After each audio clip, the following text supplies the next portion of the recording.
গণতান্ত্ৰিকভাবে আন্দোলন প্ৰতিবাদ আন্দোলন কৰি আমি অপৰাধী নহয় নহয় আমি ক্ৰাইম কৰিছো নেকি আজি আমাৰ সভাপতি ৰখাবৰ ভিতৰত কমাই দিছে অনশন কৰিব লগা হ'ল সদৌ শোণিতপুৰ জিলা গোৰ্খা ছাত্ৰ সন্থাৰ সন্মানীয় সভাপতি দীপক চুব্বা ডাঙৰীয়া ষড়যন্ত্ৰমূলকভাৱে চক্ৰান্তমূলকভাৱে যিটো জামুগুৰি থানাই আৰক্ষী চকীয়ে যোৱা ৰাতি 12টা বজাত এজন সন্ত্ৰাসবাদীৰ নিচিনাকৈ তেওঁক এজন জাতিৰ নেতাক তেওঁ থানাত আনি লকাপত সোমাই দিছে আমি এই বিষয়ে আমি সদৌ শোণিতপুৰ জিলা গোৰ্খা ছাত্ৰ সন্থাই আমি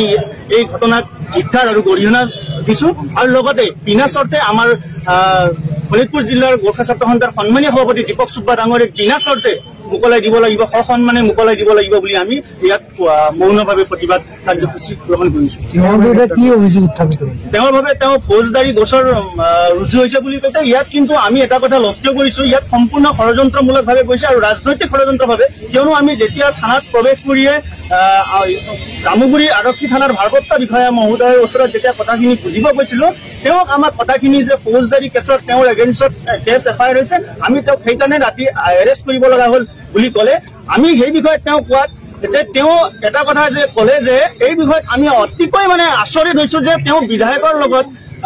চতিয়া নদুৱাৰ সমষ্টিৰ বিধায়কৰ লগত তেওঁ আলোচনা কম্প্ৰমাইজ কৰিবলৈ আমাক যিটো কথা ক'লে